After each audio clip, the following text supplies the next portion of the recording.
Hello, good morning everyone. Thank you so much for waiting. We had to do a little bit of a wait to, I think everybody doesn't want to wake up in this cold morning to come here. So we were also expecting a lot of students to come, and unfortunately they've gone for a different seminar. So I was doing a small demonstration. This will still work for you guys, because if you all like to make your own homemade drinks, I'm just going to show you a small, very easy way to make a fresh, very mildly alcoholic drink. So okay, let's begin. I just want to introduce myself first to everybody. My name is TANISHA PHANBUH, and I have been born and brought up in Shillong, but I've been living in Delhi for the past around 8 to 9 years now, ever since I started working in the food industry itself. I am not a professional chef. I'm a self-taught food enthusiast who's loved food my entire life. So just a little bit about how I came about in this journey. So I've always loved food, and that's pretty much thanks to my mother for always introducing me to food and a lot of artwork and all of that. So I've grown up with a lot of different communities, because all of her friends were from different communities, not only of Northeast India but the rest of India also. So I grew up eating a lot of different food, and that's why I love food. And so I always knew I wanted to do something in food, but there's been a couple of things, you know, you plan life a certain way and it never goes that way. So I landed up actually just walking into an interview blindly and saying, you know, I really want to work in the food industry, but I have no certificate, I'm not an IHM pass out, can I work here? And they just interviewed me for 5 minutes and they said, we have a job opening, why don't you join us? So that was my very first job at this place called Ek Bar in Delhi. I don't know if you can read the screen, it's a little dotted. And it was a cocktail bar, a modern Indian, the first of its kind in Delhi, cocktail bar and restaurant. And that also really opened my eyes to a lot of different things, more than what we're used to here, more than what we used to by watching MasterChef Australia. How many of you watch MasterChef? Any MasterChef, Australia, USA, all of that. How many of you have felt like influenced to do a TV show because you watch MasterChef? So that's what I really wanted to do. And the first show I did was called Fem Foodies. It used to air on Living Foods, that is now Z Food, Z Zest. That was an all-woman food truck show where we cooked on food trucks all over Goa. We just traveled in the food trucks and cooked along the way. So in that too, I was one of the finalists.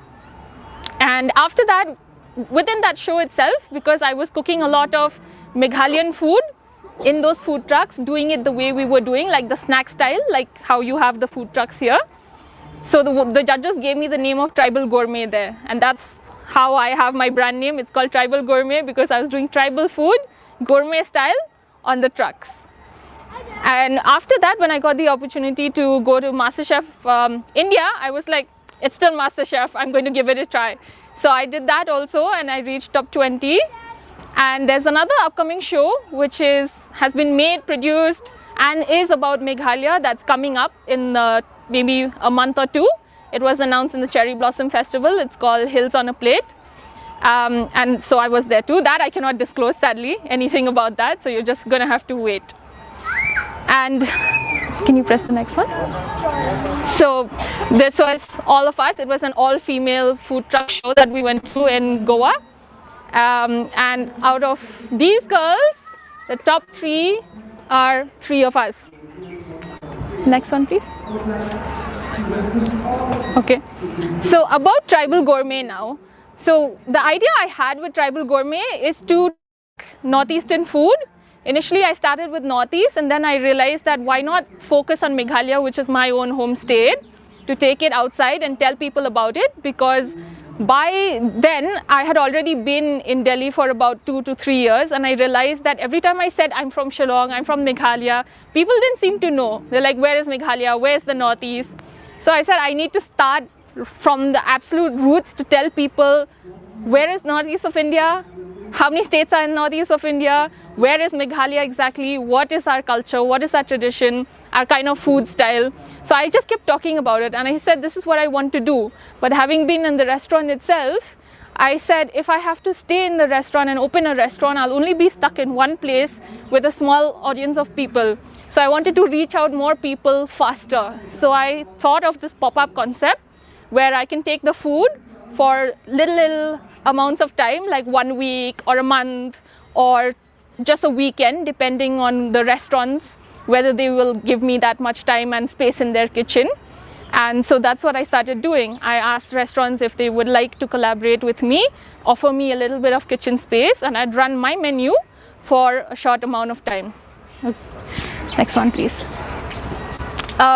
This one was the MasterChef journey, which sadly I only reached the top 20, but that's also quite a bit because there's thousands in the audition. It's definitely not what you think. If there were any people interested in going for MasterChef auditions, I can give you the lay of the ground, so you can have a jump start at going there. Okay, next. So this was for my very first pop-up. This was at Ek Bar itself, since it's the place where I did my first TV show. I also met my husband and got married there. And it was also my first job, and the owners are super nice. Mr. A.D. Singh is the owner of all the olive groups around the country, and he's offered me the space. And since it was a bar, I changed my food to bar snacks. So I adapt my food to wherever I do pop-ups. Since it was bar snacks, I did small plates. So they're all little snacks. I'm not sure if you can see from that far, but there was momos that had smoked pork in it and bamboo shoot. It had pashorka, the banana flour, and there was like chicken wings with salmon can bep and salmon can khanai sauce. So things like that. So this is from the very first pop-up. Next one, please. And as you can see, it goes on. So in some places where restaurants were like, no, we want to eat the authentic, full regional Meghalayan food, then I did the full regional Meghalayan food as a thali also. So in many places, I mixed a couple of things, mixed like Khasi food, Jaintia food, Garo food. There was everything from a dorneyong to a khapa to a kind of sag and to salads and everything. I made like a whole spread of that. So wherever I can, I try to do as much as I can. Then there was another brunch where they wanted full scale everything that I could offer from Meghalaya. So I also included the things that we all love here, like aloo muri, even though I wouldn't say it's a Khasi thing, but it's definitely a Shillong thing that we all love, right? So we added a little bit of nostalgia also by doing that. Okay, next please. Thank you. And in the more recent ones, these are my photos from the more recent ones, where I've done in the hotels. This year I was targeting hotels only. So I did at like the Park in New Delhi, the Pullman hotels.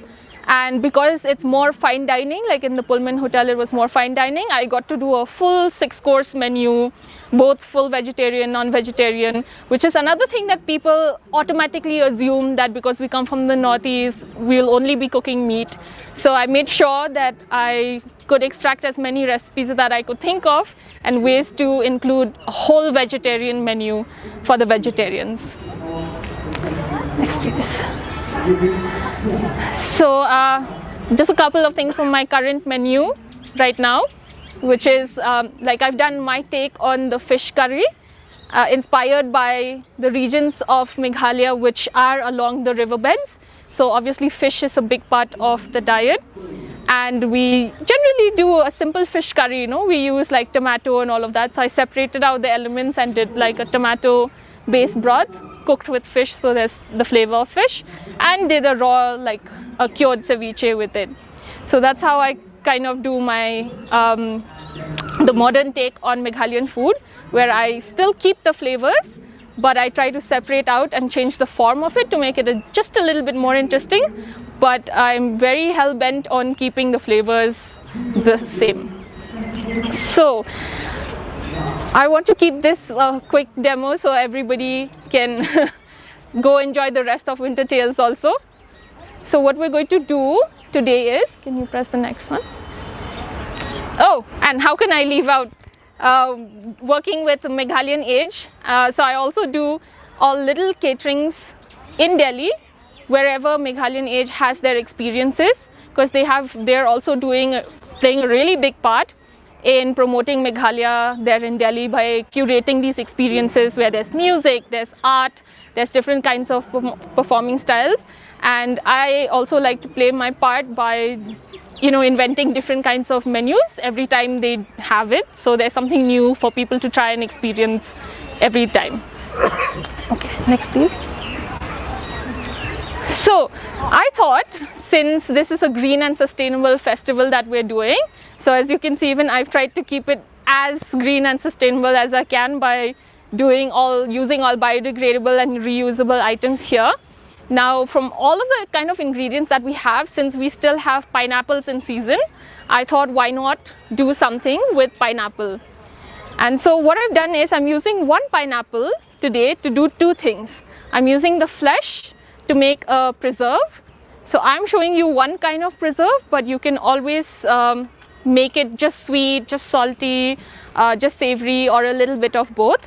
And we're using the skin, which is the most important bit here that I want to stress on, to make this drink called a tepache. It's got Mexican origins. It's drink made from Mexico with the peels of the pineapple, and this white part of the pineapple, which is the natural yeast. Like when you make wines also have the natural yeast on the cover, which is the white dusty part on the grapes. And similarly, pineapples also have this white natural yeast on it, and that is what ferments this drink. Okay, next slide please. Okay, so again, just to reiterate, this is what a tepache is, of Mexican origins. It's a slightly fermented drink.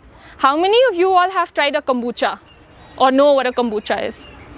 Kombucha? Okay, so kombucha is a fermented tea drink that uses, again, natural bacteria, but you need to have the SCOBY to do that. The SCOBY is also it's a living bacteria that looks like a jelly pancake, and it grows, and it also has like its own babies, and it keeps multiplying, and that is what causes that slight fizziness and light, what gives it that alcohol content. But again, kombucha and tepache both are supposed to be at only a 2% alcohol by volume limit. It's not hard alcohol, so it's just very mild and fizzy. In this one, we do not need any yeast, so you don't need to go find any yeast or search for any SCOBY, because as much as I like to get into it, that's a whole other class on its own, and keeping the SCOBY alive is a little bit difficult also, and because it multiplies so quickly, you also need to make sure that you keep it alive and have many jars. You'll end up with a room full of jars, and even though you start with just one. So we're going to keep it simple. So I've already made one so that I can show you all what it looks like. This is a 2-day fermentation only. And if you can see the amount of bubbles that have formed here, this means that the alcohol has started to form. So that's why it's fizzy and foamy. We're going to strain this out, clean this, double strain it, then it's ready to drink.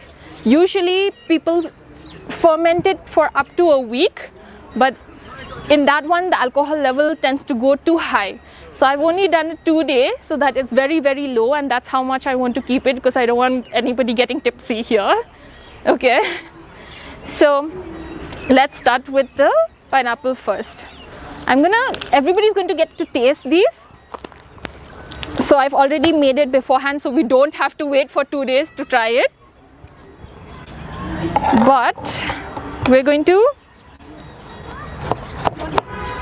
cut off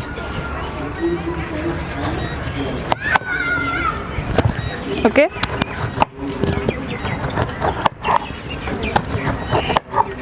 So this is all the skin that you usually throw, and I don't know if you all know, but there are villages in Meghalaya who actually make bags and fiber from the banana leaf.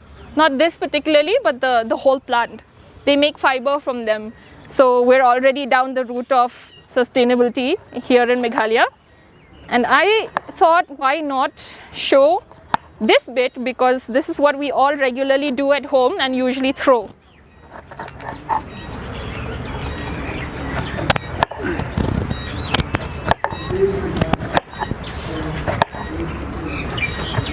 Okay.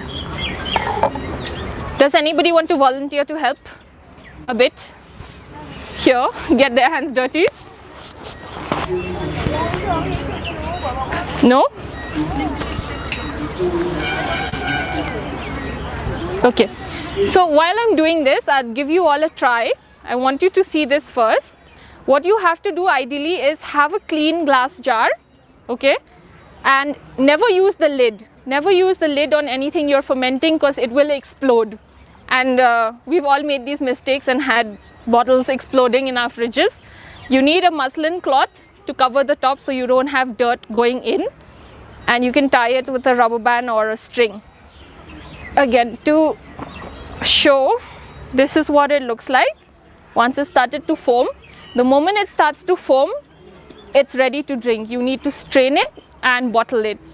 Again, with the bottling also, to stop any fermentation, whether it is wine or tepache or kombucha, you throw it into the fridge, it'll slow down the fermentation process. And since this is a fresh ferment and we aren't going to use the tools that you need to check your alcohol by volume and all of that, it's always best to finish it as soon as you can. Like, keep it in the fridge, serve it chilled, but finish it within like 2 to 3 days. Don't keep it for longer because you don't want it to get over fermented. So I'm just going to reuse this cloth to hold down some of the remnants of this. Okay, can somebody come up and help? I need some help with this.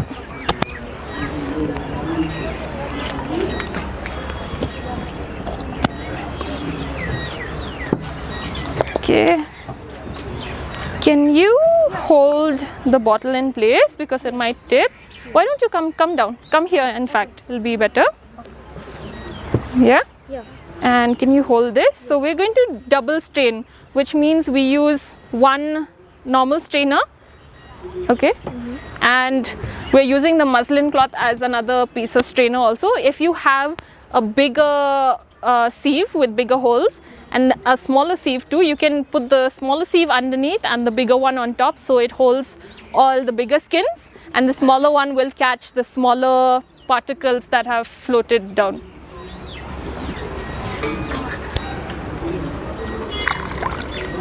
Okay, I should slow down. It's okay. Okay? Yeah. The screen's gone off. Oh, that smells good. Yeah.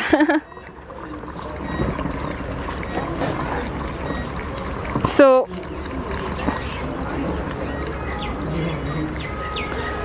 the muslin cloth has helped it catch quite a bit. That's quite clear. This is what you want, this clarity.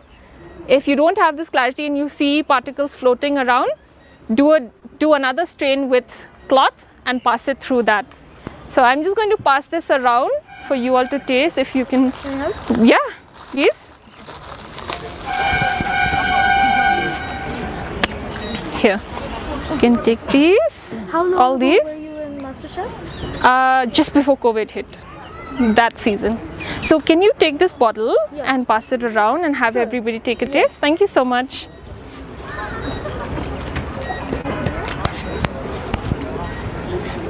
Okay. So to make it, you need all of these skins, like I said, and this white powder that you see on it is the natural yeast. All you have to do is grab a jar like this, okay, put in 400 grams of sugar. So I've written here, there's pineapple skin plus water plus sugar plus spices, if you can see it. 400 grams of sugar for 1 liter of water. Put that in the jar, and these are the spices that you need.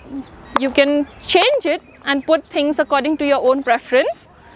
But what I have used for the tepache is rosemary, cinnamon sticks, cardamom. You need about 4-5 cardamom. You need 2 cinnamon sticks, a sprig or 2 of rosemary. If you have the fresh one, you can add 2. We have about 4 to 5 cloves and some peppercorns. I've also gone ahead and added something of my own, which is the Szechuan peppercorns that we all use here, the jayur. And all you have to do is first dissolve the sugar in the water in the jar, add your spices, add the pineapple leaves and the ends as well, these two, and then cover it with a cloth and keep it in a cool, dark place. Okay, not cold, you don't have to refrigerate it, just a clean, cool place. In summers, if you're doing this in summers, last year I experimented with this here itself during the Shillong summers, and it was surprisingly very hot. So within 2 days it started foaming up. There in the city in Delhi, because the temperatures are like 45 degrees almost, 45, 46 this year it was. So within 1 day it started foaming. By the end of the day it was already foaming, it was already fermented. So then we quickly distilled all of it, removed all of it, strained it and put it in the fridge so that we stopped it from fermenting, over fermenting. And if it's too dense, then you can dilute it a little bit more with some ice cubes to keep it chilled. So that's how you serve it. So this is a very quick and easy drink, because when there are fruits in season and pineapples in season, we have a good 2 to 3 month period. And everybody eats pineapples, everybody cuts them at home, but everybody throws away the peels. Why throw the peels away when you can make a drink and serve it? I mean, drink it to keep cool also. Should I pour some more? I think there are more people here. Yeah, okay. You might have to hold that again. Yeah, sure, no problem. Thank you so much for helping out. Of course.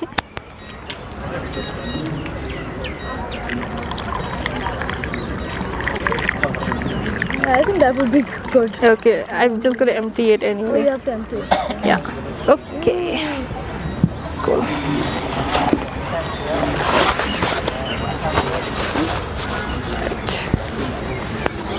You can grab more. Yeah, sure. Thank you so much. You also please drink. Okay. So, sorry, where was I? So that's all you. It's so easy. You just need 2 days minimum to do this drink, and you can serve it. It's very fresh. It's very new. Most people haven't heard of it. Kombucha is right now coming into the market here in Shillong also. I've seen that it's available, but kombucha is a more difficult one to do because you have to study how to do it properly, and this is a much simpler format that you can do easily at home. Okay, so I'm going to move this aside. There's more if you want to have a drink, and we can use the rest of the flesh for the jam. So what we're going to do is, I'll just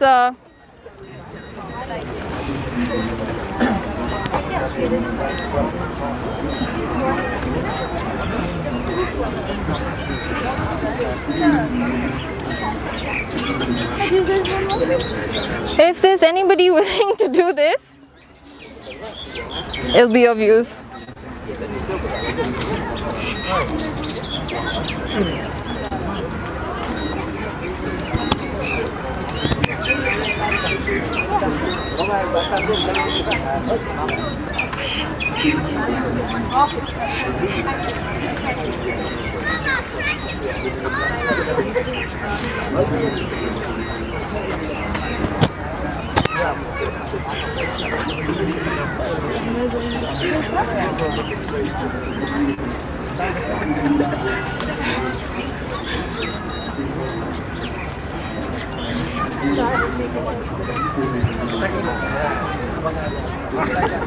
If you have any questions regarding the tepache or any other questions you want to ask away. It's going to take me just like 5 minutes to do this. Which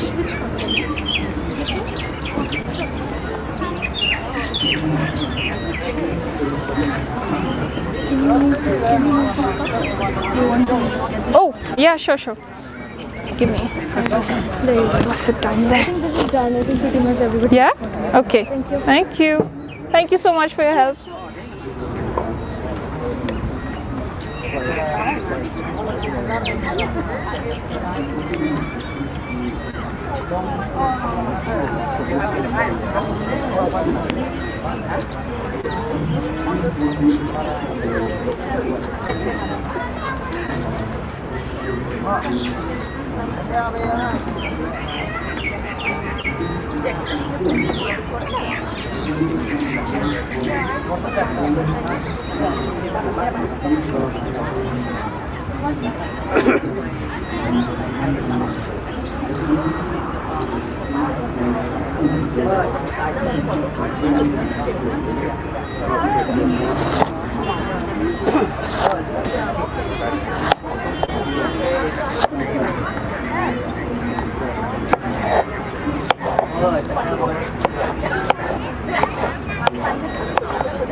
Does anybody want fresh pineapple to eat since we're cutting?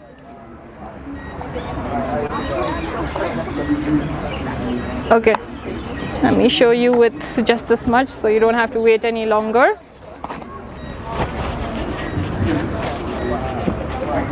Okay, next slide please.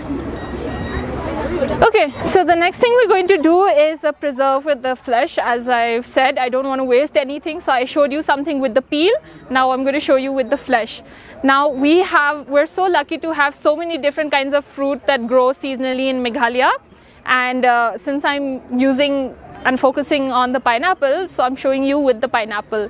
The general thing you have to follow for making preserves is, so the best way is to not mix any water, because when you mix water, it has a higher tendency to spoil faster and form fungus in your jars.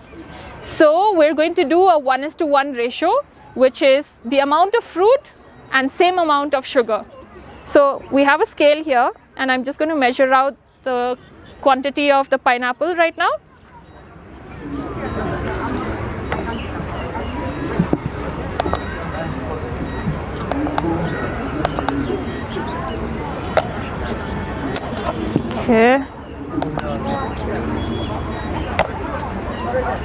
Okay, there's something off with the scale, but we'll just ballpark figure it. So we have 1 bowl of fruit.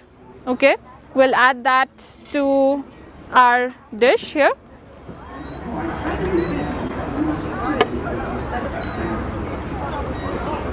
Second.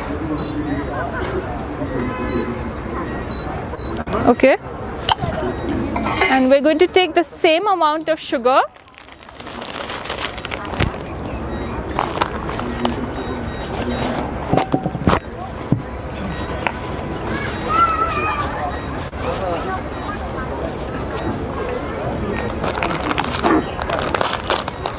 So equal parts of fruit and sugar.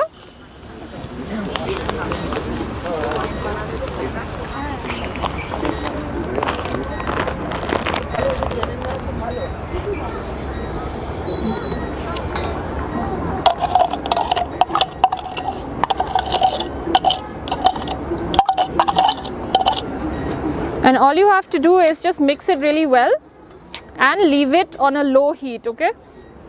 So we're just going to leave that melting. The different things you can do is with slightly wet fruit, make sure if you have washed it, if you feel like washing it and not doing it directly, make sure it's completely dry before you do it. You don't want water because it'll also crystallize the sugar, and like I said, the chances of fungus forming in it are higher. So it's always best to do the 1:1 ratio, because the sugar then also turns it very jammy. There's another thing to jams. When you add fruit that already has pectin in it, the natural pectin will form. So pectin is actually a natural extract that comes from fruits itself. Fruits like guava, like the Cape gooseberry, strawberries have natural pectin in it. So you don't need to add any more pectin to it to form that jamminess. So basically what pectin does is it makes it like jelly, that jelly-like consistency when you open a bottle of like a Meghalaya fruit jam. the Meghalaya one that the government makes, that or even Kisan or anything. I don't want to say things like the mainstream brands, they use a lot more chemicals to achieve that shelf life, but just the general one is the pectin. I hope that boils. Okay. So we want the fruit to reduce till about half and release its water. It gets very watery at first, but don't worry, it will start to dry out after that. You just want to make sure that you cook your fruit and make sure that all of the sugar dissolves. The fruit will... Should I put it higher? Okay. So the fruit is already releasing water now, and I just want the sugar to dissolve. Okay. Two things you need to remember. A, sugar will have a tendency to crystallize. Crystallization doesn't mean that the jam has gone bad, it just means that the sugar has hardened. Like even honey, when it's very cold here in Shillong, it gets hard, but that doesn't mean it's gone bad. You can just mildly heat it in a pot of warm water and remelt it again. Okay, honey you should not cook. That's number one. Also, do not cook honey, it spoils the nutrients in it. And second thing for jams, so in order to stop it from crystallizing, you need to add some kind of citrus to it. So either you have citric acid, which is what I have and I'll show you. If you're using citric acid, you need to cook it in the jam itself because it needs to dissolve and mix well. But if you're using a natural citrus like a lemon juice, then you wait for it to cook, add whatever you have to add, and just as you're taking it off the stove,